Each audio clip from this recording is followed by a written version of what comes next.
Entering the Pat Mayo Experience. Pat Mayo Experience. Pat Mayo Experience. Pat Mayo Experience. Experience. Welcome to the Pat Mayo Experience, presented by DraftKings. Week 3 rankings debate by position. You want the list of the rankings? Easy. Down in the description. You want the time codes who jump to a certain position? Also easy. Also down in the description. Plus, we're talking waiver wire too. You can find those time codes as well. It's all easy stuff because we're doing this on Mondays, not Tuesdays, for the 2023 NFL season. So we're the first ranking shows that are out there, which means no graphics on the show because we are building these rankings in real time. So if you want to follow along, hey, you can see the final results in those rankings and follow along with myself and Jake Ciely from theathletic.com. And reminder to smash the like and sub to the channel. Your rankings, your official rankings, will be coming out on Tuesday at midnight on theathletic.com. Yes, they will be. And just like yours, let me remind everybody they will be updated throughout the week as things change throughout the week. Yeah, Monday Night Football hasn't even happened yet. We got back-to-back weeks of 2 games on Monday night. So I'll probably do a rankings update on the YouTube channel, Mayo Media Network, on Wednesday in case anything significant changes or there are more injuries to go through. I usually do that. It takes about 10 minutes, and boom, you get your update. And all of the injuries will be tracked in the newsletter as well. You can sub to that for free on Substack at Mayo Media Network. Just hit the link down in the description. The link right now is up there, and that gets updated every morning or when major injuries occur. Let's jump into it. Talk running back waiver wire for week 3. Nothing really jumped out. Like Roschon Johnson is available in enough leagues that you could pick him up. I had game-by-game notes in the newsletter about each team. The Bears one was about Roschon Johnson that, yeah, he's good, but I don't know if you want to play any of these Chicago running back. What's that getting you? It's not getting you anything more than, so depending on when you're listening to this or watching this, so Monday morning is when I tweeted it out, and I thought the interesting thing was that Khalil Herbert didn't look bad in that game, and I went through, and so here it is, yards before and after contact. Before for Herbert, 0.86, not even a yard before he gets hit. 4.14 after contact. Roschon Johnson, on the flip side, 6.5 before contact, 1.5 after. Now, I'm not saying Khalil Herbert's amazing. I'm not saying Roschon Johnson is trash. And I'm not saying the offensive line is going to determine, like, the point being is the offensive line has concerns as a whole. But this is no different than the Ravens' backfield. This is just Gus Edwards and Justice Hill. There'll be some weeks where Roschon Johnson does better. Disagree.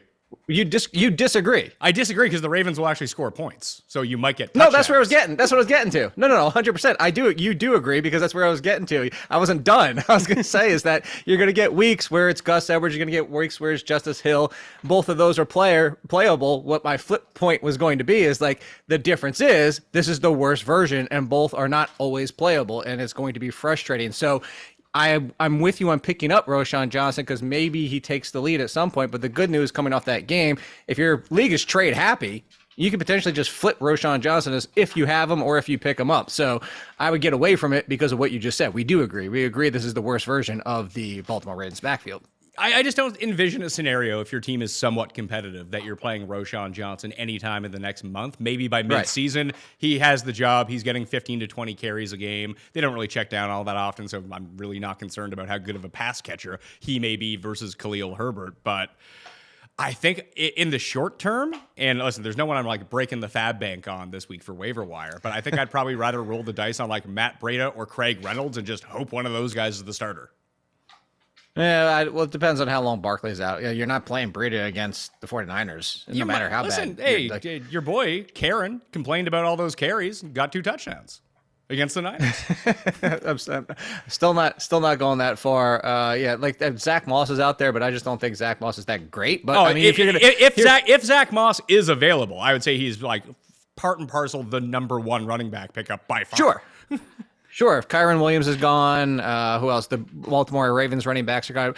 The point being is, like, I'm not even the biggest fan of a Zach Moss, but I would take Zach Moss over either Bears running back at this point because I know one is getting 75% of the work, the other ones are splitting 50-50, and it's a 50-50 share taken away by what Justin Fields already is on top of it. So that's where I was going with this, is that you can have a lesser running back option, whether or not you disagree. Let's just say, for argument's sake, you agree that Zach Moss isn't as good as either one of them.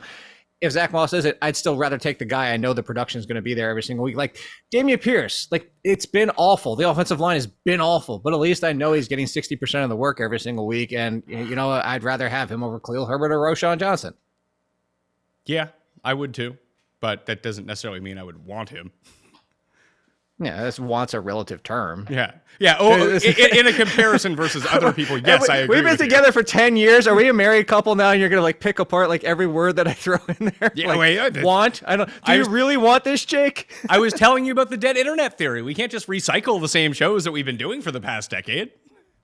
Oh, that's fair. So now we're the married couple. We're all a married couple, and it's going to be like, what did you mean by that? So we'll get to more about some of these pickups in the actual running back rankings. So here's what I have. You can find them all in the description and at dknation.com. The top 10 is McCaffrey, Bijan, Pollard, Eckler, Chubb are the top 5. Brian Robinson at number 6. Derrick Henry, Kenneth Walker, Alexander Madison, and Raheem Sideshow Mostert, Colonel Mostert at number 10. I mean, I guess we could talk about A-Chain and even potentially Jeff Wilson as pickups. Like, I would assume that Mostert's not going to be good once Jeff Wilson comes back every week. He'll be good like every third week then, and you just don't want to play him anymore. Like, run Mostert into the ground while you still can. Yeah, and that's like Mostert. This a temporary fill-in option if you've waited this long and starting the past 2 weeks, and he's out there for the other options. Because I know people are still pushing back, like, really? He gets hurt all the time. Like, who cares? Right now, all the work is his, and it's going to go sideways soon, as you mentioned with Jeff Wilson. We know this backfield. We know the Dolphins' backfield in general. Oh, it's McDaniel. What a surprise! So yeah, going forward, this is going to be a headache. This is going to turn into the Eagles' backfield, but at least for right now, we got 2 more weeks of it. And even against Denver, I'm still starting Mostert. The only one I'm hesitant about to go back up your list is there's no way Alexander Madison's an RB1 for me at this point. I mean, it's the Chargers, though. Come on. The Chargers don't stop it. He couldn't stop the Titans. It's also Derrick Henry. Like Alexander Madison, objectively, subjectively, whichever side you want to go, whether you use your eyes or whether you use the metrics, it's been gross so far. I'm not saying that can't get better because I thought the same. I'm going to give a comparison. I thought the same thing about Rachaad White. Rachaad White, week 1, looked like Rachaad White last year, where it was Dameon Pierce. It was all volume, but it wasn't very productive. Dameon Pierce this year. And then the first quarter plus of week 2, I was like, wow, this is Rachaad White. He doesn't look good. And all of a sudden, something flipped at halftime, similar to the Giants game. And Rachaad White looked great in the second half. I mean, explosively great. I'm not ready to be like, oh my God, Rachaad White, RB1. But Alexander Madison hasn't. Like through 2 full games, he hasn't looked explosive. I don't know if he's just not on a full workload or if there's something else going on. But I don't think Ty Chandler is a massive threat. But at least right now, there's other names I would play in front of him. Just Alexander Madison is not going to. He'd be a RB2, but he's not going to be that high for me. Okay, I mean, this is why we're here, is to create the rankings and get some back and forth. So I think I have Ramondre ranked too low at 12. So Ramondre would be above Madison. Would you play Ramondre or Kenneth Walker? Because it's against the Jets. It's not a great matchup. No, but Ken Walker, he's getting the bell cow work. They finally got some Charbonnet work this past in week 2, but it's still Ken Walker. All I needed to see was week 1. Is that Pete Carroll said it doesn't matter that you missed most of the preseason and you've been banged up. I'm still going to use you as a bell cow, which is normally what flips Pete Carroll to somebody else is them being hurt. So I'm going with Ken Walker. So I do have a note on Kenneth Walker. He was inefficient again, though. Well, he scored a pair. He got the pair of short touchdowns. He had a 14-yard run to open the game, and then his next 16 carries went for 29 yards against the Lions, who dealt with like 5 injuries on defense throughout the game. I will say, so like the inefficiencies there, and the reason I was going to go back is because we're also mixing in waivers. I would still, if anybody drops Charbonnet, go pick him up. The things can change. Yes. Absolutely. So, okay, I'll move Ramondre in right behind Kenneth Walker to number 9. How far down should I put Madison? Because the guys after Mostert are Mixon, ETN, Josh Jacobs, and his negative rushing yards performance. He doesn't have a run for over 20 yards since that game-winning touchdown he had against the Seahawks last year. It's been that long. Yeah, it's been last November. He's been gone he's gone since November, not even till November, since November. Isn't that a song? Gone since November? It was gone till November. Wait. Till November? Yeah. Okay. So there you go.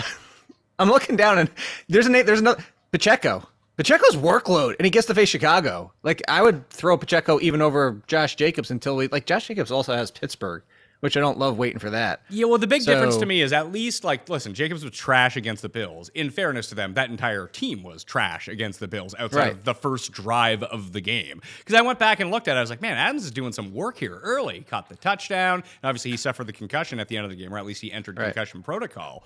But I was like, oh, I wonder who the number 2 receiver was in terms of, like, target share or whatever without Jacoby Myers around. And the answer was no one. They didn't run any plays. Yeah. Well, and I think that Jacoby Myers sounds like he should be back for this game. Like if you're, what's your argument there that Jacobs is going to get more work in the passing game? No, it's just I just don't know if I trust the offense. he was the second option. Just they were like, well, we can't run, so we'll just throw to if Devontae's covered, we'll just throw to Josh Jacobs. Because I was thinking like, hey, maybe Renfro will pick up like 8 targets without Jacoby Myers. I know we talked about that last week. It's like no, he had 1, and that was like second on the team. That's why, like, if Myers is, I put it this way, I feel better about Jacobs if Myers isn't back, but will we have word by Sunday on that one? Yeah, I mean, with Pacheco, I just like Pacheco got 12 of the 14 touches. It is, but I mean, he had the 1 catch for no yards on 2 targets, and week 1 it seemed like he was building a base, but there's something fundamentally flawed with this Kansas City offense at the moment. Is that going to sustain itself? I don't think so. I think they'll get right by. Whenever it happens, you're going to notice when it happens, and maybe this is a get-right spot against the Bears. But if he's not catching passes, he's kind of like Jamal Williams. Miles Sanders. No, yeah, Miles Sanders, Damian Pierce, and all these guys. Like, yeah, it's great that he's getting all of the work. It's not great that it's like 14 carries for 70 yards and nothing. That's certainly fair, but I think what is the bigger point here is how disgusting it gets after you get to the RB1s. You got all these issues, which is the issues we knew going in. You said Joe Mixon. I think this is going to fall into the fact that what if it's Jake Browning? Like, what if we get official word? I know you have to wait. That's the second Monday Night Football game. But if we know before we get to Sunday, I think we have to slide down Joe Mixon, too. I don't know how far we slide down Joe Mixon. I think it's more of an indictment potentially on the upside of the receivers rather than what's going to happen. And I have them ranked as if Kurt Browning's son is playing and not Joe Burrow. if Schefter is already leaking that Burrow might not play a week from the game, probably not going to play in the game would be like my hypothesis behind the entire thing. But as you mentioned, you can't afford to wait on any of this. Like, are you going to play Jamar Chase? Yes, you are going to play Jamar Chase, regardless of who's playing quarterback. Are you going to play T. Higgins? Probably, yeah. Are you going to play Joe Mixon? Probably, yeah. And that's probably it. That's probably it. I mean, that hasn't that pretty much been it anyway? Yes, it has. But it's been so bad. Like, well, that's the thing. Whether it's Browning or this banged up Burrow, like, is there a difference at this point? No, but I think that somebody out there might have a lot of people out there might now have conversations heading into week 3 where it's like, I picked up people off waivers. I drafted really well. Do I play Puka Nacua or Jamar Chase? Like, I think you could have that conversation with Jake Browning. Well, Puka's the number 1 receiver in football, like, forever going forward. So just play Puka. Justin Jefferson, right? Yeah, of course. Like, it's just his Hall of Fame bust running down the field now. Well, when you just average 20 targets a game, it's tough not to score fantasy points. Truly, I mean, jokes aside, the funny thing is I was kind of looking at the matchups that we're talking about. I'm thinking of other bell cow running backs after what James Conner did, but James Conner and the Cardinals stay at home and get the Cowboys, so that doesn't help. No, it does not. So I'll bump down Mixon then. So where do you think Mixon should fall? Like, would you rather play Mixon? So like I mentioned, like Etienne Jacobs, James Cook, James Conner, Rashad White, Kyron Williams, Aaron Jones, who I assume to be back this week after fucking A.J. Dillon, what a loser. Isaiah Pacheco, Zach Moss. Like, do I put Mixon after Moss? Because Moss is playing every snap. He is. And then at Baltimore, I would still play Joe Mixon. Wait. No Jahmyr Gibbs without David Montgomery? It's going to be the Craig Reynolds show? I have Gibbs at number 22. I think we kind of saw that they're fine with Gibbs playing the Gibbs role and Reynolds playing the Montgomery role. That's what I saw in the second half of that game. When they were in passing situations and Gibbs should have just been on the field. Well, so I'm glad you brought that up because I'm going to go back and try to find the number I found on this Jahmyr Gibbs situation. So Jahmyr Gibbs, so week 2, the only running back that had over 65% of the snaps for his team, or 65% of his snaps on his team, and second and third and long, which is 7+ yards, but under 50% snaps total. He's the only one. And that's a damning stat of how they're using him, especially when David Montgomery got back. I know it was later into the game, but I mean, he left the game, like you said, carted off. So I think it's going to be better, but I don't think Gibbs is necessarily going to be and it's against Atlanta. That game's going to be over in 15 minutes. Yeah, it is just run. But I have Jameer Gibbs. Reynolds, baby. I have Jameer Gibbs at number 23 right now. So we have to slot Mixon in somewhere. Would you play Pacheco or Mixon? Ooh, if it's Browning, I think I would play Pacheco. I think that That'd be close. we have to do these rankings, and of course the rankings get updated if information changes. That's a Pat Mayo guarantee to all you good people out there. But as of right now, I think that we have to assume it's Browning because we're not gonna know if Burrow's playing just because of the timetable that we're dealing with here. Yeah, so I would go Pacheco. Against Okay. Chicago, I would go Pacheco. So would you go Moss or Mixon? I'd still go Mixon. I don't know, 1 week wasn't enough to sell me. I might be wrong on Moss. I'm not a Moss talent fan. Like I just feel like he's an average NFL running back. He's just getting a ton of work. So I don't think that's always going to translate. Like Cam Akers, I could see him going out there and getting 20 carries for 45 yards and not a touchdown. Like I could just see that happening. To Zach Moss or to Cam Akers? 'Cause I don't know if we'll see Cam Akers play for a while. No, to Zach Moss. I think the Cam Akers situation could be like Zach Moss. Against Baltimore, I could see that. Like he got 20 carries, but he didn't even crack 50 yards. Like I could see that happening. So he's in the mix with all of those guys. I mean, I think that Mixon is most definitely a potential candidate to do that. Like I have no idea how much Browning is going to check down to Joe Mixon. Yeah. Well, that's why I put him in this. I think that's a fair conversation to have. Like, 1 week result, but I would love Rachaad White more. But facing the Eagles, like you would say, James Conner facing the Cowboys. There's like a lot of good matchups that are facing. Like it's already guys we already knew, and then there's a lot of bad matchups for ones that we want to push up. But it's like, what are you gonna do? You're not gonna put James Conner inside the top 15, even because I actually have him at number 15. Do you? Yeah, Who do you have right behind him? Rachaad White against the Eagles. I'm not going to argue with that one. What after that? Keep going. Kyron Williams against the Rams Bengals. play The Bengals on against Monday Bengals. night. I think I would go Kyron Williams over them. Okay, that's why you're here to help me not make these sort of mistakes. Would you play Josh Jacobs over any of those guys? I'd still go with Josh Jacobs. Yeah. So would you go? Would you go the king of between the 20s, James Cook, or Josh Jacobs? Because there's a chance that James Cook does not score a touchdown this year. That's true. He's also facing Washington, which is a decent defense. I would mean, keep James Cook in this range. are they a decent defense? I said decent. I mean, Russ was cooking against them for a bit. Russ was. Run game wasn't super successful. No, So I suppose that's true. Connor had very little success in week 1. It's kind of like the Titans. Are the Titans a sneaky good run D? That's what I like. This is the conversation we had last year. Are the Titans? It's the chicken and the egg. Are the Titans really good in run defense, or nobody really cares that much because you can just pass? You know what? I'm going to bump up. I think James Washington. Cook. I think Washington and Tennessee are. That's a very good comparison. I think Washington and Tennessee are basically the same defense. Pretty good run defense that gets amplified by the fact that everybody just passes all over them. So you had kind of mentioned Alexander Madison to begin with. So let's reinsert him back into the rankings. Would you go Josh Jacobs or Madison? Jacobs. Would you go Kyron Williams or Madison? The matchup is just.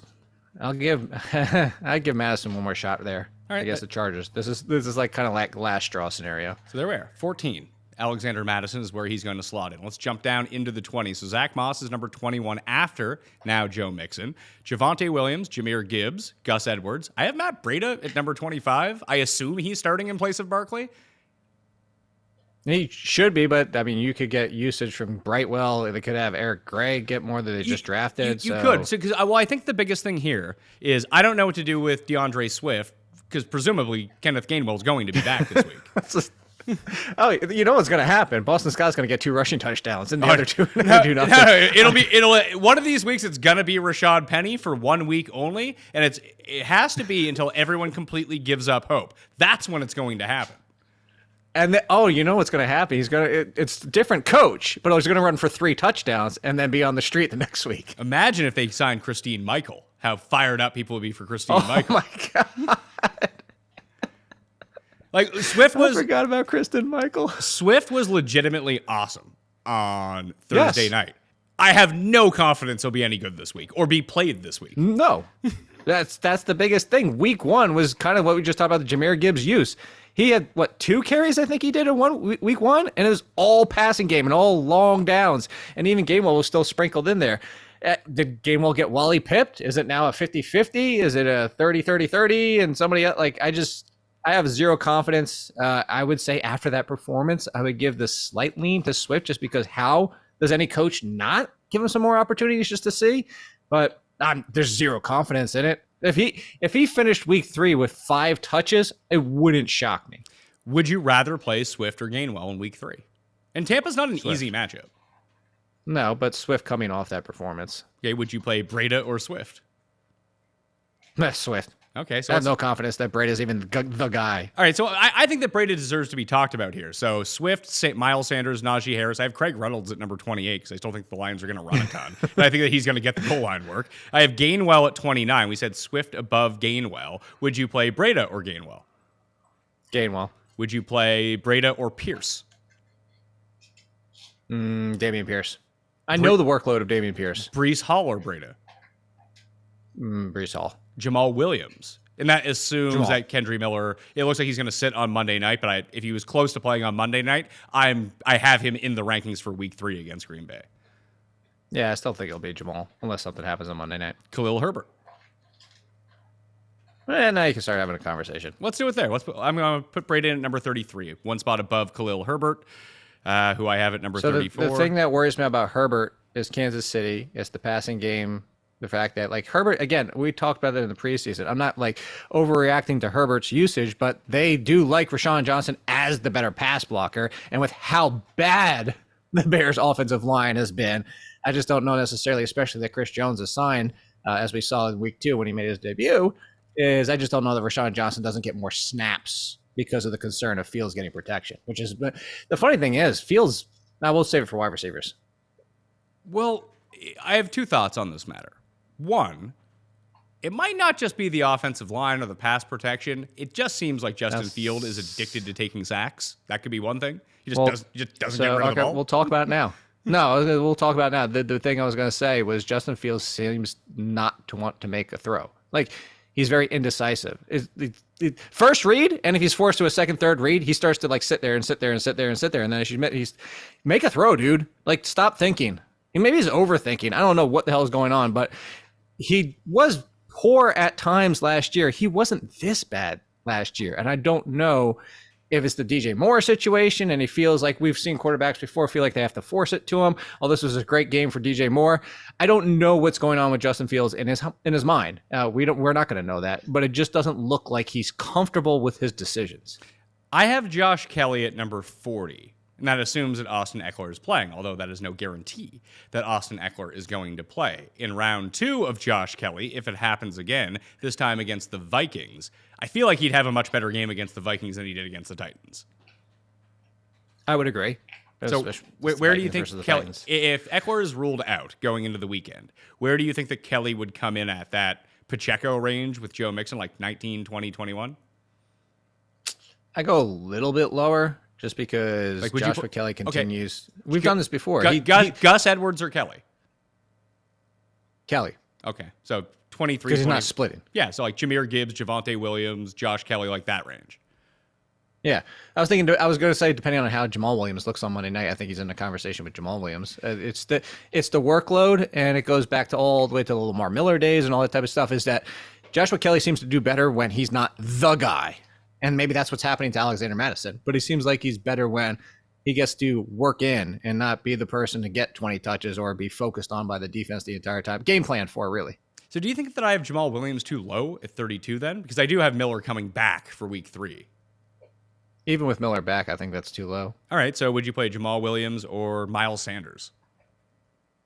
I would still do Miles Sanders because at least Jamal Williams. If Miller is back, there is a threat. Yeah. It's the uncertainty of Monday night. And it's also like if Jamal Williams comes out on tonight and runs 20 times like what you'd expect, but he's 20 times for even 85 yards and 2 touchdowns, like, sure, we're going to bring it. My concern with Kendra Miller is that he's very similar to Jamal Williams. This isn't like a passing down back versus a rushing back that's heavy on first and second down and short yardage. They're actually very similar stylistically, and Jamal Williams is a decent pass catcher. So I think it's more of a Singletary to Dameon Pierce type of situation. So that would be like more of my concern. So I'll put Jamal Williams at number 28 behind Najee Harris, who's at 27. That's fair. So that's where he'll go. I have Roshan at 38, Khalil Herbert at 34. If you want to swap them, that's fine with me. I'm going to leave them how they are right now. Delvin Cook, Breece Hall, these guys on the Jets, like Breece Hall, because he can, it's almost like Garrett Wilson. You're going to be stuck playing them because they can manufacture it themselves, but you're going to get some bad weeks. You are going to get some bad weeks, and I hate to say this, but I would consider a sell high in Garrett Wilson right now, especially with the Patriots. What would you tap? What would you what would you sell Garrett Wilson for though? Like if someone offered you Puka right now, would you rather have Puka or would you rather have Garrett Wilson the rest of the season? Garrett Wilson, just because Cooper Kupp's coming back. I still think that Puka can be a wide receiver 3. It's just Cooper Kupp's coming back. So like, my whole stance on Puka, and I did write this up in the newsletter, is that like he is the very obvious sell high guy right now in fantasy. The problem is everyone kind of knows that I actually think he has more value keeping. Unless you get like a truly elite player for him. Oh, I thought you were going to go the other way.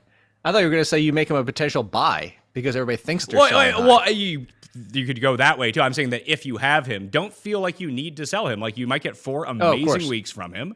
And listen, Cooper Kupp, as we've seen, not a beacon of health. No. And let's say Cooper Kupp comes back in week 5 and plays the entire rest of the season, and Puka is only a wide receiver 3. You got 4 amazing weeks, and then a wide receiver 3 value for the rest of the year, and that's how you have to look at it. Like, don't just give him away to be like, would you take DJ Moore straight up for Puka Nacua right now? To ask you, no, but you know I've been out on DJ Moore anyway.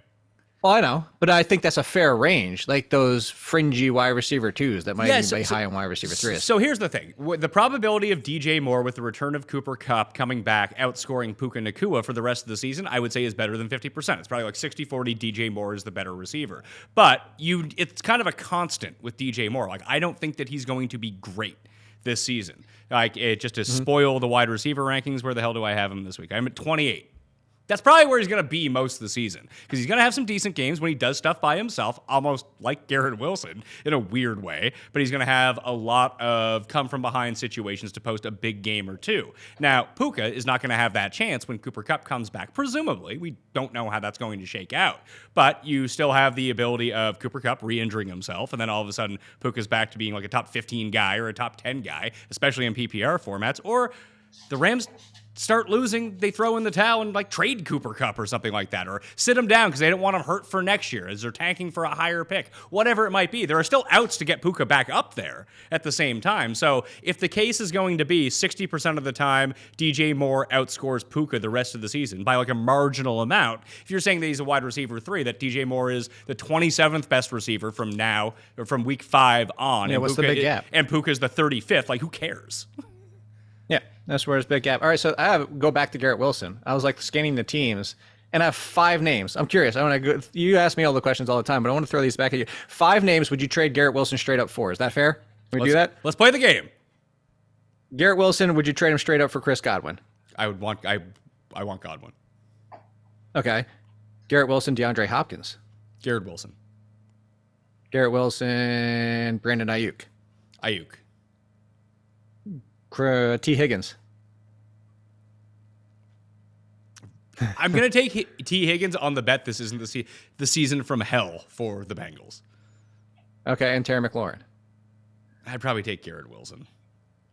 Okay, but I think that's the range, and I think you could get a lot of those done depending on which side you're on. For sure. I guess that the fear about Garrett Wilson is twofold. One is that he's just this good, and he's going to manufacture the stuff by himself. And the other one is they find someone to replace Zach Wilson who's like competent, and then all of a sudden Garrett Wilson is just ruling. Like if they had anyone who could feasibly throw the ball with any sort of like if they had just had Mike White back, he'd be a top 10 receiver. Can we give him Gardner Minshew? Yeah, with Gardner Minshew. Need him now. See, that's the thing though. Like if it's not Allen Zach Robinson? Wilson, Allen Robinson. Back when he was with the Jaguars. Oh yeah. Gardner Minshew to. Oh yeah, if it was Gardner Minshew, I think that Garrett Wilson would be a top. If they were somehow able to finagle like Heineke from the Falcons, I think that he'd be a top 10 guy. That's interesting. So like that's an out for Garrett Wilson, but with Zach Wilson, he's fucking kind of useless. You're not wrong. What if it was Andy Dalton? Doesn't he the backup in the Saints? No, he's the Panthers' backup. It's Panthers backup. You're right. Who's the Oh, Jameis. Jameis. If it's Jameis, he might be wide receiver 1. I saw somebody was like, they can't trade Jameis, then they don't have a backup quarterback. I was like, yeah, they do. They have Taysom Hill. They still have a backup quarterback. Derek Carr never gets hurt. That is true. He rarely gets hurt. It's the eye black. It really, really happens. It's the eye black. I said, Nicole was sitting here watching football, and she said, "Why is that dude wearing eye black?" I find the Saints offense really intriguing, and like they're very hard to rank, obviously, especially at receiver this week. Although we're still talking about running backs at the moment. I guess we should have probably pivoted into wide receivers because we were done anyway. But thinking about it, I still think this offense could be wildly explosive. Now, they obviously did not take advantage of the Titans secondary quite like the Chargers did. But I can see why Jamal Williams had the bad game against the Titans. Josh Kelly just had the bad game. Now, like you said, is it a chicken or is it an egg? Is the Titans' run defense good, or is there no need to throw against them? But there were still big plays available in the offense for the Saints. It's just Carr was throwing picks, Tannehill was throwing picks. It was just a really messy game. Very curious to see how they look against Carolina Monday night. Yeah, I'm interested to see that as well. And then speaking of the Titans, I'm interested to see how that works with Nick Chubb's the good litmus test. Does Nick Chubb continue to go ham, or is this all of a sudden Deshaun Watson does something in week 3? I mean, we'll see. Speaking of which, see what they do in week 2. The Browns first. wide receivers. Yeah, I know. Yeah, I'm talking about wide receivers right now. Is there any final running back that you think that we should pay attention to here? No, I think we covered everybody that we needed to, unless something happens on Monday Night Football with Najee Harris and Jalen Warren's situation. Yeah, and I will update that on the show on Mayo Media Network. Let's do a quick hit for all of you, and it'll be available in the newsletter and reflected in the rankings. So sub to Mayo Media Network and smash the like and sub to that newsletter as well. It's all completely free. If you do want to spend money, the Listeners League for DraftKings is now available. It filled by Thursday last week, and there's over $50,000 of rake-free guaranteed money. It is the best tournament on DraftKings. It's going to fill super quickly every single week, so go grab your spot right now. The link is down in the description. Let's talk about waiver wire wide receivers. No one leaps to mind. Like, you can say, Mims Jr., he got 2 touchdowns. He played like 4 snaps in the game or something. That's the biggest problem. Forced way fewer snaps than Brandon Johnson. Who caught that Hail Mary, by the way. I think I'll give you one. The 2 biggest. I'll give you one. Ready? I think that Jaden Reed is going to be good regardless of when Christian Watson comes back or not for the Packers. I said all preseason, I said all along that Jaden Reed is going to overtake the number 2 role for Romeo Doubs. So much so that after week 1, people were laughing at me like, haha, Jake, you're stupid. And look, I get things wrong. Zach Moss, I didn't even have him top 20. I'm with you on Jaden Reed. I'm just, on a talent perspective, I am just a Jaden Reed fan. So I'm with you on that. Is the funny thing, I was going to throw out 2 names. It was Jaden Reed, and then the other one who's still wildly out there is Josh Reynolds. Until Jameson Williams comes back, Josh Reynolds is the number 2. So how would you rank these guys in terms of pickups right now? Reed, Tutu Atwell, Reynolds, Tank Dell, and I don't know, Jalen Hyatt. You just ranked them. That exact order. That exact order. The only reason, so depending on my team need, like injuries, whatever it might be, like if I need somebody now, Josh Reynolds would be at the top. If I don't need anything now and I'm looking for pure depth, he would just rank at the bottom just because I know his time is limited. Is it limited? Amon-Ra got banged up in that game. I know he came back in, but Reynolds is like a guy. We even saw it last year that Reynolds was a guy that they leaned on in the red zone a lot. Now, that might switch to the Laporta potty. I don't know, but... Oh, no, I just did with Jameson Williams. He's got 6-game suspension. He's almost there. Almost halfway there. I mean, I know that he was really... I know that he was really good in college, and I know that he caught 1 pass for a 50-yard touchdown last year, but like, it's been 2 years. We haven't seen anything from this guy. And I don't disagree with you. It just comes down to, again, it's snap counts. It's the Tyler Boyd situation of only playing the slot. It's Christian Kirk before Zay Jones got hurt in that game, although Zay Jones did come back towards the end, but at that point it was irrelevant. It's just snap counts. It's just being on the field and able to run routes and get targets. Would you rather have Tank Dell or Bobby Trees? Oh, Tank Dell. Robert Woods is floor play. There's always Robert Woods on the waiver wire because you know what happens? People who picked him up last week and he did nothing this week are going to turn around and drop him. Yeah. He suffers from Hines Ward syndrome. He's the new Hines Ward. Everyone, seven people in your league will have him starting as a wide receiver 3 in a pinch at some point this year. So like, oh man, you'd be like, oh man, he had 9 targets last week. Put him in. It's like three catches. For Marvin Jones from 3 years ago. Exactly. They're all the same. He's evolved into that player. I guess you can make a case for Donovan Peoples-Jones if Amari Cooper misses time, but. I mean, it's kind of like the Titans wide receivers where it's Hopkins or no one, but no one sounds like kind of a better option. The Browns receivers, like Watson might be. I was big on Watson as like someone I would want to invest in long term, but there's like a 40% chance like he just sucks now. I know we're going to get a good idea tonight, but Watson, I think people fantasy-wise, box score looking, will see the points total from 1 week and realize that he only threw for 150 yards. Like, it was the rushing touchdown that saved his week 1. So Watson's look so far. And honestly, look, if he continues to run, I think fantasy asset-wise, he's going to be fine. It's not like listen, I think that Justin Fields sucks. I think he's a good fantasy quarterback. Those two things can both be true, and Watson could kind of fall into that category pretty soon. Which, if you look at Chicago, means one person has value in the passing game. And the end. Week 1 was Darnell Mooney. Week 2 is DJ Moore. Week 3 might be somebody else. Might be DJ Moore again. But with Cleveland, the problem is it might be, you have better talent. Well, you have better talent, but it also is sort of a bit of an inverse situation where the primary playmaker for the Bears is DJ Moore, and that's one that you would have the hope in. You can say that could be Amari Cooper in Cleveland, but the answer is actually Nick Chubb, which kind of hurts Deshaun Watson. Yes. And then even if you talk about wide receiver, the way that Amari Cooper, at least through week 1, and maybe this injury was part of the reason he was getting pulled off the field for Marquise Goodwin, but it might be him. It might be Elijah Moore. It might be Donovan Peoples-Jones. It might be your most hated tight end of all time, David Njoku. Are you going to put him in worst place? You haven't done worst place in a while. David Njoku. I haven't. I have Njoku ranked at 11 this week at tight end. So that you should just be worth the fact that you put him there. This means he's going to do nothing. Of course. I mean, that would just be like every other week. Unfortunately, if you legitimately do nothing, you might be the 11th best tight end. Well, that's fair. I was trying to remember on my podcast, Mimi and I were talking, I was like, who the hell was the tight end that Pat and I used to crap on every single year? Jared Cook. And he's like, Jared Cook. It took me a whole segment to remember who it was. It's because we're an old married couple, Jake. We can't remember anything. I try to block it out of my memory. I mean, according to your t-shirt, you're taking too many magic mushrooms. It's fucking up your memory. No, this is the crossover with, see, The Last of Us, the clickers. Did you watch The Last of Us? Because if you're not, you don't get the t-shirt. I didn't watch The Last. My dad just finished it. He was telling me all about it. I was like, didn't watch it. Sorry. Yeah, should have watched it. Why do you hate shows? Well, it came on in the summer, didn't it? Yeah, which is the only time we get to watch anything. That's what I told Nicole. I was like, we're going to watch replays when NFL season gets here. I mean, you are different than me. You like stay up and watch Sunday Night Football and Thursday Night Football. I just watch it on like fast forward in the morning just so I don't have to wait up and watch all these terrible games. And I can like run while I watch it. It makes my week so much easier. So I do have time to watch like I watch a Sunday night show. After I finish my live show every Sunday night at 7:15 after watching all the games, take a shower, I go home, I watch a show with my wife, and I go to bed. Oh, so we do both. That's why I have the two TVs, because Sunday night, Monday Night Football is easy because you can keep your eye on all the plays without having to, dance between the different screens for the other games. Unlike you, Jake, I like to focus on the football game when I'm watching it. I don't like to watch two things at once, although I watch 8 football games at once, and I'm like, It took me like 30 minutes in week 1 to get reacclimated to watching.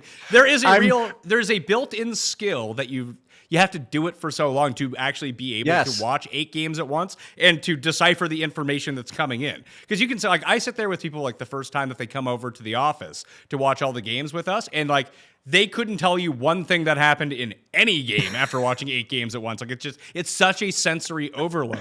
But you do pick up on tricks and be like, okay, here's this. Like, you start getting like good peripheral vision. Like, oh, there's the snap in the Titans game. It's like, all right, there's the snap, there's the play. Now I'm back over here to Washington and Denver. Now I'm back on the main screen. No, I tried to do this with Nicole because I had the 2 quad boxes on the 2 TVs, the 2 giant OLEDs I got here. As I said, there's like, look, this is how you do it. I said, you see the plays about to run. So you kind of keep an eye on that. Maybe there's another play running around the same time. You kind of dance your eyes back and forth. And as soon as that's over, you start scanning for the next one that's close to, and if it's not, you move on and you scan. And she just like glazed over eyes. And I'm pretty sure she thought about leaving me.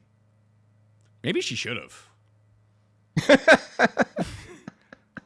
You might not even get half of the divorce on that one. That might just be like good cause. Like, I got to get out of here. This guy's a crazy person. Unwarranted? Is that what it is? I would never subject my wife to that, Jake. Wait, how long did it take me? It took me well over 15 years to find a wife. We're not leaving at this point. Yeah, that's fair. Like I said, the rankings are free. The newsletter is free. What's not free are the customizable projections and all of the simulation tools at runthesims.com. And if you listen to Jake, you can get yourself a discount. What's your code? Code Ranks, which I actually tweeted out because I use it for DFS every single week. As I you love should. it for DFS. And there's a new prop board, too. If you like playing some props, what we've done is taken all of the lines from all of the legal sports books that are out there and meshed it with our median projections. So it's just a board with a player name, the projection that we have, and you can just kind of scroll across, and in green will be the best price for that projection at any sports book. There's not even affiliate fees in it. Just giving you the information. Just another tool Run the Sims can provide. But if you do want to make weekly projections and rankings, Jake, I know that you have your own system, but if you didn't, this would be much easier. Yes. No, so that's the thing. That's what I told people is like I give my projections during the season. I don't have a customizable sheet for during the season. I only have it for the entire year. So that's what I was telling people too. Is like if you want to see like kind of how I get my projections weekly, you can go to that, and you want to change it and be like, Jake, you're still dumb. That's where you can go ahead and over and use it. I definitely recommend that as well. Yeah, hit the link down in the description or go to runthesims.com and use code RANKS to get 10% off. Justin Jefferson is my number one receiver. Tyreek, Diggs, Adams, who I have in Puka. right now. Where's Puka?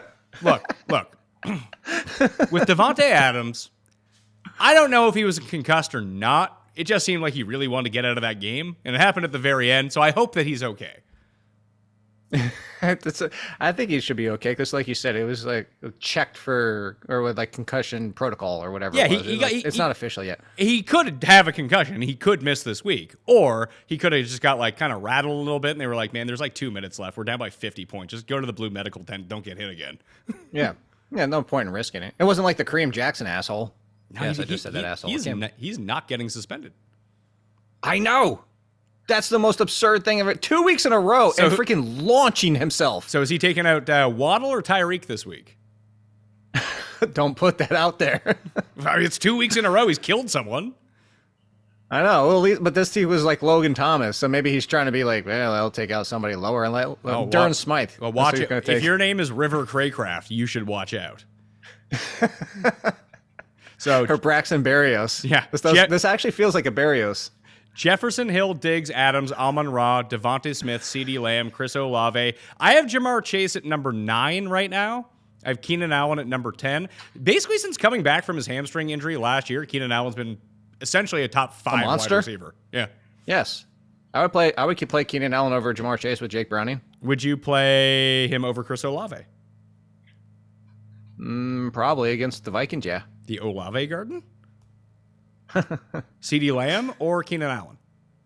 CeeDee Lamb. All right, so that's the spot. So Jamar Chase. He's in that conversation. Okay, well, let's re-rank Jamar Chase then. So Jamar Chase currently at number 10. Calvin Ridley, A.J. Brown, Jalen Waddle, if he plays, at number 12. Puka at 13. Mike Evans, DK Metcalf. Mike Williams, T. Higgins at 17. We can re-rank him too. Would you play Jamar Chase over all those guys, none of those guys, or some of those guys? I just played him over all of them. I was actually going to tell you could just go ahead and stop. It was just moving him down the spot. So just a spot. So he's still ahead of Calvin Ridley to you? Yeah, Calvin Ridley. We just saw that Calvin Ridley's not going to be perfect. Okay, so T. Higgins I have at 18. Where should he drop to? Like, would you play... Where do you have right behind him?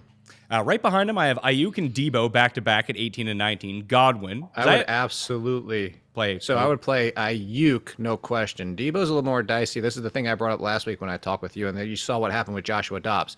The Giants have rookie corners, plural, too. Adoree Jackson, their best corner, dropped down, is now their nickel/corner. Debo can still do things against the Giants, but I think Debo's got the bigger problem than Ayuk does. I think Ayuk we just saw Marquise Brown, and why I had Marquise Brown inside the top 25 is the same reason I'm going to have Ayuk, and then whoever the Giants face after that, the outside wide receivers are going to do some damage against them.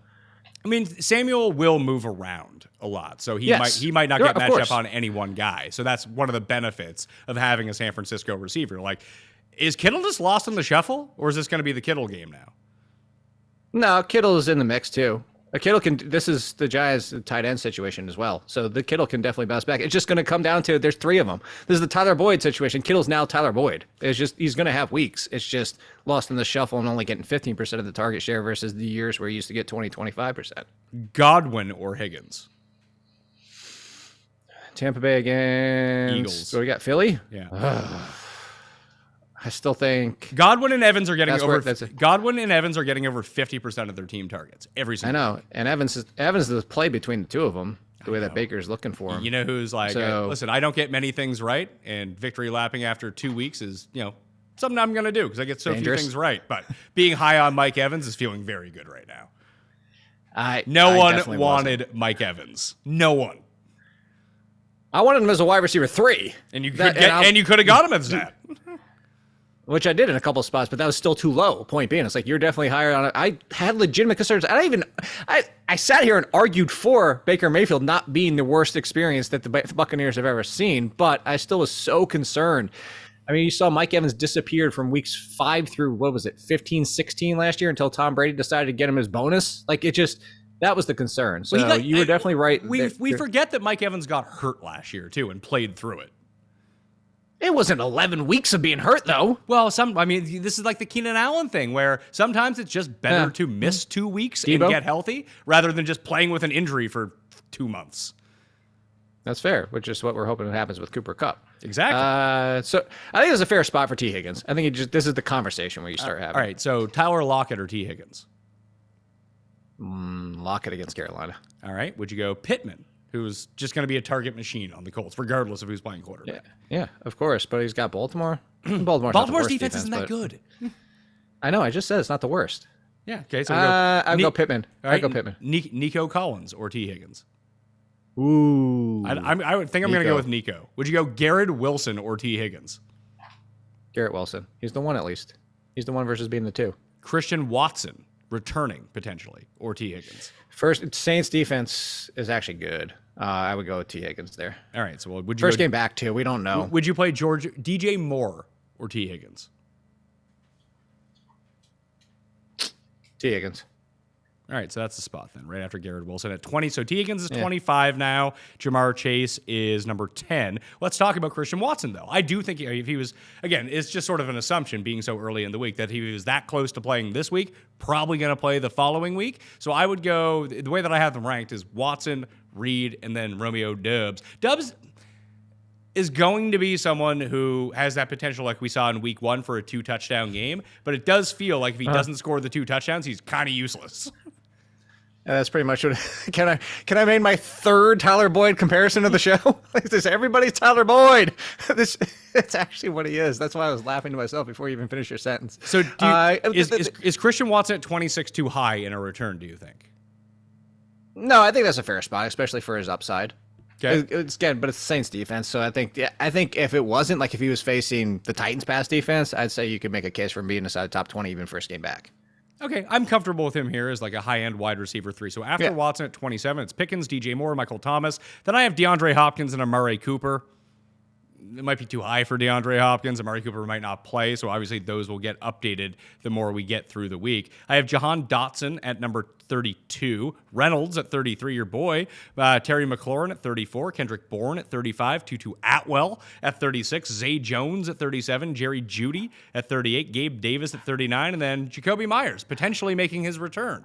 Back at number 40, Drake London, Robert Woods, Devontae Parker, Josh Downs, Tank Dell, Hollywood Brown, Cortland Sutton, Sky Moore, Jaden Reed, and then Brandon Cook. So I assume we'll be back this week too. If not, it seems like it's Tolbert, not Gallup, although that could have been a product of Ahmad Gardner being on, like lining up with Gallup most of the day.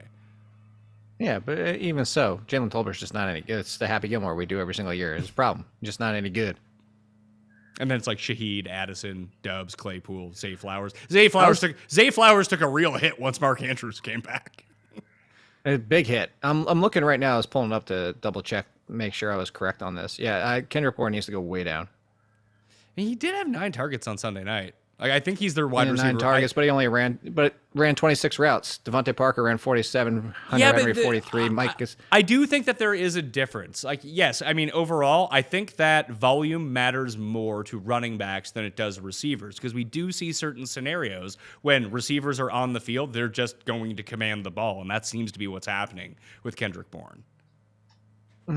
Sure, but it's the Jets. Sure, but I don't think that you're going to see Bourne on Gardner. Like anyone that Sauce isn't lined up across from, I think is a decent play. A decent play. I'm not confident. I'm not confident in trusting Mac Jones against the Jets with Kendrick Bourne getting half the snaps. That's it. Okay. I'm not saying he can't do it. Let's bump him down. Let's talk it through. Would you rather play Drake London, who may have just had his best career game of all time in history, 6 catches, oh my God, or Kendrick Bourne? It's against Detroit. I'll play Drake London. Okay. Enjoy your 3. It's in Detroit. Again, by the way. Jared Goff. Let's do it back-to-back weeks. Goofy Jay? Gonna chuck some more 3 touchdown games? Okay, would you rather play Hollywood Brown against Dallas, or would you rather play Kendrick Bourne? I'd still go for the chance that Hollywood Brown could break 1 or 2. Okay. Would you go Cortland Sutton or Kendrick Bourne? That's why. Like, there's only a few spots. It's just this is where you got him into. I think this is a better conversation to have him in. Okay, so I guess the better question is, would you play Devontae Parker over playing Kendrick Bourne? I would. Okay. I don't love it, but I would. So I have Parker. So after the readjustment of bumping down Kendrick Bourne, Bourne's now at 46. Devontae Parker's at 42. So this is sort of like your flex contention type wide receiver or deep league wide receiver 3. Yes, but who froze, me or you? I don't know. Oh, there we go. There we go. Back? One of us froze. Oh, it could have been you or it could have been me. I don't know. I was in a still motion there. But Hey, would you I think take- Devontae Parker's tough, though. Would you take a chance on Robert Woods, Josh Downs, or Tank Dell over Devontae Parker? Because it seems like the Texans are going to have an awful lot of garbage time to play with this year. So against Baltimore is Downs. I like Downs. I like Downs the too. fact I told you that. Downs if Anthony Richardson's the quarterback. That's what I told you. That fit is why Anthony Richardson's turning to Josh Downs. But if it's Gardner Minshew, not that he can't do it with Gardner Minshew, but I would just feel better about Tank Dell's use. Although, again, see, Tank Dell is a good comparison for Kendrick Bourne, is that he's probably never going to see 40, 50 snaps because he's too damn tiny. But when he's out there, the use is like Kadarius Toney type of situation. So I think it's a fair spot. I'd go Bourne over Dell, but it would be close. Okay, so, all right, so I'll go Robert Woods, Kendrick Bourne. Yeah. Or sorry, Robert Woods, Devontae. I would go Robert Woods behind all of them. Robert Woods is going to be fine. I like Robert Woods. It's floor. I don't want a floor. He's fine. We're at wide receiver 4 right now. Florida is fine for this. Like, No, once you're in wide receiver 4, you're going for ceiling. all he has to do, put it this way.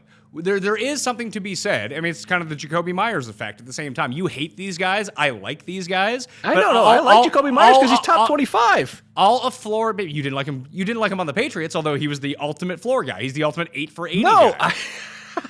I actually had Jacoby Myers on the Patriots. You're thinking of somebody else. Robert Woods is going to be like a 6 for 50 guy, and then if he scores a touchdown, he's going to be a top 30 guy. So I don't mind that. You can have him. I don't want anything to do with Robert. What did he do this past week? It wasn't 6 for 50. No, it wasn't. He had a bad week this week. Yeah, But he's also wide exactly, receiver. He's also wide receiver 44. It was actually 6 for 74. It was better than that. Oh, so he's even better. He got some garbage. He got some garbage. Yes, I checked everyone that on week. the Texans is going to have a garbage time production. Yeah, just because you tuned out doesn't mean the Texans stopped throwing the ball. No, I know. I paid attention to Tank Dell, though. I have Sky Moore, the highest ranked of the Chiefs receivers at 48. Like, I don't want to play any of these guys ever. No, and that's a fair spot for them, even against Chicago. Because this week it might not be Sky Moore, it might be Rashee Rice, it might be Kadarius Toney, it might be Marquez Valdez-Scantling gets 2 catches for 70 yards and a touchdown. So of everyone below that, like I don't have Beckham in the rankings right now, although they say he might play. I put in Nelson Aguilar, who's like their number 1 receiver if for some reason Beckham goes down, which I don't understand. Rashad Bateman's done. Yeah, dead. Fell off a cliff, died on impact. Oh, he got hit by a I wasn't car. gonna go He's that far. dead. Is there anyone from below this 50 range that you think you should make more of a case for? Like Addison has a touchdown in each of his first 2 games, although that's basically all he does. And the snap count's still a concern there. There's a sell high candidate. Not that second half of the season, but he's still playing behind KJ Osborne. Yeah, he's in play. I'm trying to think of other games that you haven't mentioned. Where did you don't have Dylan Peoples-Jones because of the Cleveland game scenario? Well, I also have Amari Cooper as in, so that affects the rankings. Even right? so, against Tennessee, he'd be worth a dart throw. I'd You rather- said below these. I'm just talking about dart throw guys. Yeah, I guess Shaheed is the answer, but I kind of want to see what he did Monday night. I have him at 51. I could see him moving up to like. Hey, friend of yours, because he was up there in studio with you and former co-worker, I guess you guess. Keith Bullock loves some Rashid Shaheed. I love Keith Bullock. The guy was the man to hang out with. Yeah, first article for the Athletics. Shout out to Rashid Shaheed in the column. Oh, Keith Bullock's writing columns for The Athletic now? Yeah, yeah, Is he just friends? Is he just friends with Nando? Is that what's going on? yeah. Yeah, he's legit friends with Nano. Nando's just friends with everyone. I mean, the most likable guy going. Unless if you ever make Nando's shit list, you're dead for life. You're dead for life. I mean, he's Italian. You don't want to get on the shit list with Nando Tofino.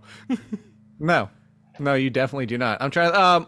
No, never mind. I was about to say I continue to love the usage of Michael Wilson. And I'm like, no, wait, he's facing the Cowboys. I forgot.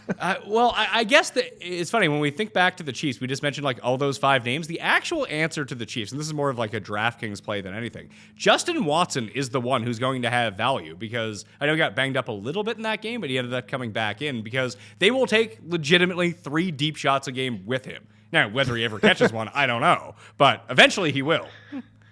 Well, this also because Patrick Mahomes got him laid out on the one where he did get lit up. Yeah, so that's always the risk. Hey, it's Justin Watson. You just go run 9 routes and like we'll chuck it to you sometimes. we'll find you somewhere. If you get hurt, like whatever. Downfield. We have 9 other of you on the team. I will say if you're desperate, he did nothing in week 2, but the Philadelphia Eagles. I'm going to go back to this. Trey Palmer, desperate. This is desperate. The Eagles, Beanie and I have talked about on the show, the Eagles are very, very, and we've seen already through 2 weeks, weak against tight ends and slot options. Jordan Addison, touchdown. They're just going to get destroyed by them all year long. I'm not going as far as saying Kate Otton's in play, but look for, if you're desperate, DFS plays. There you go, Trey Palmer. Bare minimum probably on DraftKings in week 3. Now, I always forget this guy's name. He's real little. He's the other receiver on Tampa. What the hell's his name? No, he had no catches. Oh, because he had a rush for 11 yards, and that was it for him. No targets. But in week 1, they were using Devin Tompkins. Yeah, he's just real little. Tiny. Just a tiny living space. I assume he returns punts for them. He also fumbled in that game. Good for him. Tompkins? Yeah, he does. Yeah, he looks like a guy who returns punts, put it that way. It's the Russell Gage role. And then, I hate to say it, but I mean, there might be something left in the rotting corpse of Allen Robinson. We'll find out tonight. Yeah, or it could be Kelvin Austin, 316. Who knows? That fun nickname too. It might be interesting, like especially that slot work for Austin. And they get Raiders next week. That's why I was bringing it up because they get the Raiders next week. Quarterback rankings for week 3. I got Lamar at number 1. Lamar, Josh Allen, Hurts, Tua at number 4. Mahomes at 5. I still have Fields at 6. As I mentioned to you pre-show, this just feels like a game where Kansas City jumps up and then the Bears backdoor cover because Fields runs for 3,000 yards in the 4th quarter. Oh my God, I'm so tired. I've already seen the tweets of 5 designed runs. Like, okay, yeah, whatever. Like the Chicago Fields will be fine for fantasy purposes. Not concerned at all. Buy low if you want in fantasy because of the perception. So I have him at number 6. I have Herbert and Cousins playing against each other at 7 and 8. Trevi at number 9, and I have Tony Richardson at number 10, assuming that he plays. Purdy at 11, Goff, Goofy J at 12, Dak, Geno, Deshaun. I have Burrow right now at 16. Again, I don't have him out for Browning, but again, we're not going to know. And then most of the guys that I would probably play over him just have really bad matchups, like Daniel Jones. Like that's not going to go well against San Francisco with no Barkley. Not without Barkley. Yeah. Well, that's like Baker's actually been usable in super flex leagues, but Philly, nope. Yeah, no, thank you. Mac Jones against the Jets. Nope. No. Russell Wilson against Miami. I mean, Miami did a pretty good job with Mac Jones. Yeah. And are we confident in saying that Russell Wilson is better than Mac Jones at this point? Yes. Are we? Yeah, I am. If you can play like first quarter fantasy or first half fantasy, Russell Wilson would be fine. Denver's been good in the first half of both games so far, and they've been atrocious in the second half. Well, until you get to the end of the game against Washington, too. So if you want to include those last 2 minutes. Yeah. Hail Mary. If you get a Hail Mary point, you're good to go. But even someone like Dobbs, like I'd be okay with rolling out Dobbs. He's playing Dallas. No, thank you. Yeah, that's a huge problem. Like Sam Howell and Kenny Pickett, I think are both kind of interesting at 19 and 20, just because of the matchup. Like Buffalo's defense is good. It's not great. You can score points on them unless you're Jimmy Garoppolo, I guess. Well, and you just saw Sam Howell against Denver, in Denver, with Patrick Surtain. Like, looked really good. I mean, he made some mistakes, but you tell me just like the way the quarterback looks on the field, he's making better decisions than Justin Fields is so far. Oh, for sure. But I think a lot of that game, and we see this happen from time to time because it happened to Arizona and it happened to Denver. These bad teams that get out to the big leads and they essentially just like play prevent way too early in the game, and then the quarterback actually builds some momentum and then keeps it going once the game is close. Like it'd be if Denver hadn't jumped out to like a 21-3 lead or whatever it was, 21-7 against Washington, it was just like 14-10 or something like that. I wonder how many offensive points Washington would have actually scored. I'm with you, and I think that's kind of the way we're looking at this Buffalo game. That I agree. You kind of hope the Bills do the same thing. You hope they get out to a 20-7 lead or even 20-3 or something like that. But the concern is if Washington somehow keeps this close throughout the entire first half, Sam Howell finished the game 201-1. Yeah, and that would not be good. That's why I still have him ranked pretty lowly. He's not running as much as I thought he would. No, as I agree. I felt like he had, like, I kept comparing him to Ben Roethlisberger. I felt like he could run for 300-400 yards, handful of touchdowns throughout the season, but maybe that comes with time, and maybe he's just trying to like not fall back on that. But yeah, he's not running as much as I was. That I said again, that's relative. It wasn't ever going to be immense rushing. Jordan Love, I have at number 23. He's put up 2 good fantasy games so far, but when you're throwing for 150 yards and 3 touchdowns, like something is not going to translate. Concern. Yeah. And if he has Aaron Jones back, do you even need him? Saints defense is good. Yeah. So yeah, he's way down. The Burrow thing, like I wouldn't wait for Burrow. I would just play someone instead. Unless you have Stafford available to you, and then you can kind of wait. And that's a decent fallback option. For sure. I don't love Stafford, but this guy, I'm at 18. I think he's a fine, mediocre The downside is if there is no Joe Burrow, do the Rams actually even throw a ton in that game? Because does this end up being a game? See, I do think that they will. Like their pace of play is outrageous. Like they're the fastest team in football right now. They're just getting to the line and running plays immediately. Yeah, but what if those turn into half run plays because Bengals can't even do anything? But it's not like they're not. It's not like they're not running though. They are running a ton. They just love throwing these like 7-yard out routes to Puka and Tutu. And two, like that's an extension of their running game. It's a lot like the 05 era Patriots, where they just never, except for the Corey Dillon years, where they just never ran the ball, but they would just run 3-yard pass plays to Deion Branch. Would you play Tutu Atwell or Romeo Doubs?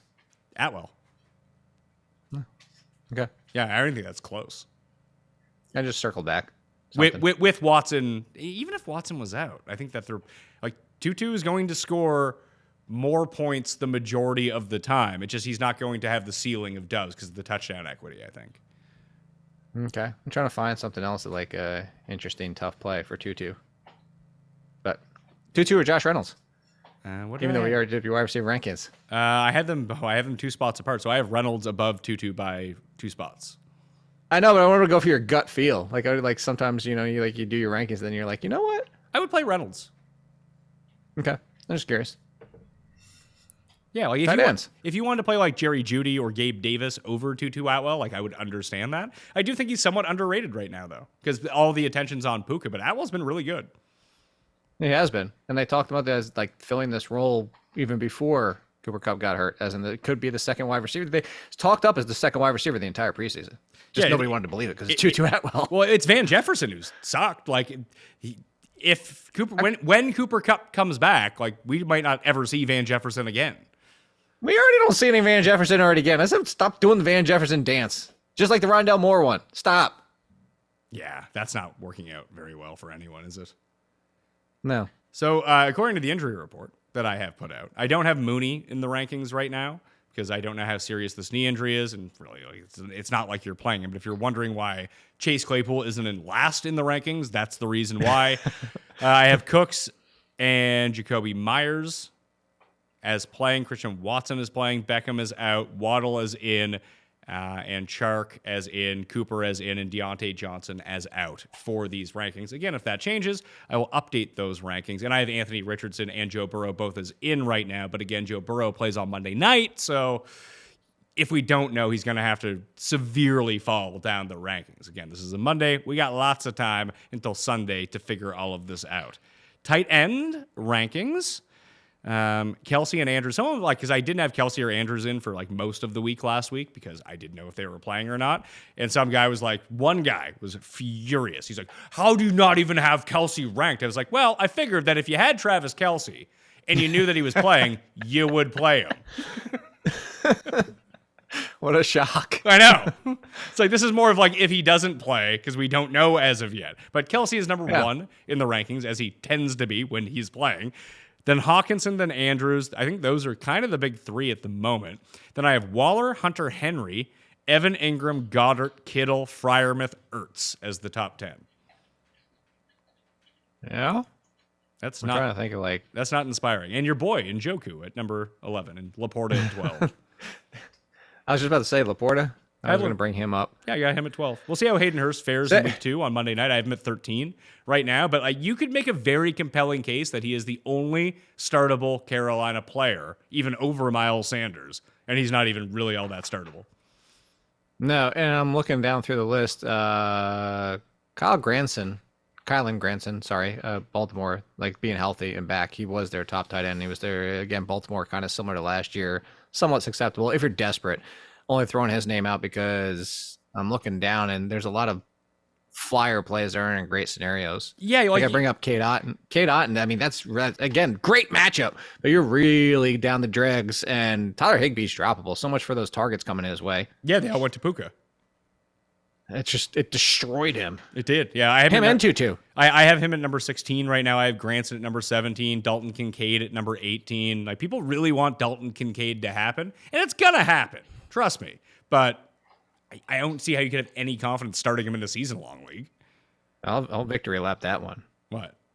That saying people were drunk on Dalton Kincaid and stop with this bullshit blank crap that they had him in as the tight end one for the year. Would you drop Kyle Pitts? Yes. Yeah, I would too. He's useless. Strip the name off. Like, what is he? I know, like, on a talent, on any, basically 95% of the other teams in the NFL, talking about him as a top 10 tight end. But he's just not used.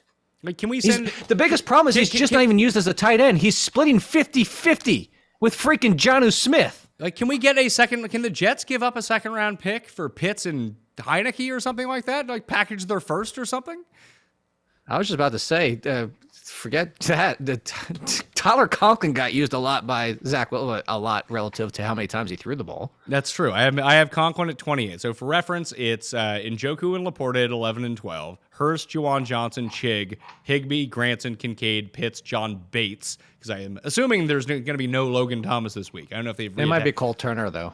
It might be, but Bates was the one who stepped in. He was second in receiving on Washington last week. We're at tight end 20. You're probably not playing any of these guys. Cade Otton, Jake Ferguson's in a 3-way split. Is he the best of the guys? Yeah, but he's still in a 3-way split at tight end. Can we get the Cowboys to throw a second for Kyler Pitts? That would actually be. What do you think they would give him up for? A fourth? They don't use him. I think that was still. It's Arthur Smith in that situation. They still spent a first rounder on him. They would want probably at least a second. Yeah, I bumped down. It's not like he has a contract tied to him either. You're still talking about his rookie contract. So, but but his rookie contract is he's probably one of the higher paid tight ends in the league right now. Yeah, but still, it's having still gone sixth. But he went what, 6th overall, 8th overall? 8th overall. Yeah, so that's a pretty big contract for a tight end. It is. Trade him straight up for Dalton Kincaid. There we go. Schultz, Durham Smythe. Durham Smythe is actually going to be a decent flyer some weeks just because unless it's Waddle or Hill, just pick a name out of a hat on Miami and you might get real lucky. What did you even say Troutman's name? Who? Troutface? Adam Troutman. No. I basically dubbed him. No, deservedly so. Like, the freaking has it all to himself. Took over week one and made it irrelevant for Dulcich, and then Dulcich is out and he does nothing. Absolutely nothing. I have him at 23. Yeah, irrelevant. Gerald Everett. I played Gerald Everett over him. Nah, I wouldn't. You hate Gerald Everett. I do hate Gerald Everett. That is true. Yeah, it's Jared Cook. We hate Chargers tight ends is the problem. Hey, we all know fan favorite Parham is on this show. We like Parham. We do, but when can you ever start Parham? No, you just bet him first touchdown. It's the only thing he's good for. Defenses for the week. I wrote this up in the newsletter that basically there are 6 teams that you want to be streaming against if you can at the moment because all they do is give up sacks. Washington, Denver, Houston, both New York teams, and Chicago. If you can somehow stream against them, you're probably going to be pretty good to go. So that would leave like Jacksonville, Miami, and Kansas City this week as reasonable pick up and play defenses as streamers. How they fit into the overall narrative of the rankings: San Francisco is number 1 on Thursday night against the Giants. Philly and Dallas are 2 and 3. New England against the Jets. Kansas City against Chicago. The Jets against New England. Cleveland, Jacksonville, Miami, Buffalo, then Seattle, New Orleans, Pittsburgh, and Tennessee. You want to make some cases? No, I think that's really good. I tweeted late last night about this because there's like Yahoo, like you mentioned, sometimes teams that haven't played would be the one for this scenario. I forgot about this. I'm going to go do that right now as you speak. Pick up my defense because the Lions, I was big on the Lions D this week. Not a good idea. No, I like Pittsburgh at Vegas, and then they get Houston after that. And then if obviously this is too late, but Kansas City, I not only love Kansas City for this week, they follow this week. They get the Bears, then the Jets. Come on. Like, yeah, go get Kansas City. So yeah, I forgot to bring this up, and I mentioned this to Cuss, but he kind of blew me off last night. Is Kansas City's defense actually really good? I think it's middling, and they're putting people in position to have to throw, although week 2 didn't really happen that way. No, and like even week 1 against Detroit, like they were good on D. Like the pick 6 is why they lost the game. That's not on the defense. And against Jacksonville, they kept turning the ball over and stopping them. Maybe they are better than the middle of the road. Maybe they are pushing back to the top 10. And the Chris Jones certainly helped against Jacksonville. No question about it. For sure. So the pressure rate was way up. Yeah, maybe they might actually be a top 10 defense now that you say that. I wonder if they're available for me to go pick up in the one league that I actually care about. They are. They're not even 60% on Yahoo. Them or Pittsburgh. This league is on Yahoo, so maybe I can go pick them up. Where are you Woo-hoo! at? Yahoo! To match your shirt. Maybe maybe Yahoo should contact Nintendo and get Toad as their new mascot. Toad's there. Now Kansas City is owned in my league. Doh. Although I can pick up New England against the Jets, I'll probably do that. Dun dun dun dun dun. Yeah, that's a good one. I can't believe New England's out there. Yeah. No, didn't want to face Miami. No one in this league holds 2 defenses. Well, that's certainly fair. I just figured somebody would have still risked it. Yeah. There was a lot of people that were just like, you actually still trust Tua? Like, what? He took Krav or whatever the hell it is. He knows how to fall now. Yeah, he took judo. Judo chops, people. Judo. There you go. Judo. Krav, judo, whatever. Same stuff. That will do it on the Pat Mayo Experience for the rankings for week 3. I got to tell you, Jake, I really like this adjustment to the show. I don't know if the people like it, but I like it. I feel like my rankings are getting better because of it. I think the rankings for both of us are just like, I know you like to talk about how great my rankings are, but I think talking through it this much actually helps me as well. Yeah, just some certain situations, and that's why we're focusing on the certain situations and the key players that I think the people. You know, I like that. It's like a marriage. We challenge each other instead of just being like, you get to do whatever the hell you want. Like I like challenging thought process. See, maybe that's why it took you so long to have a wife.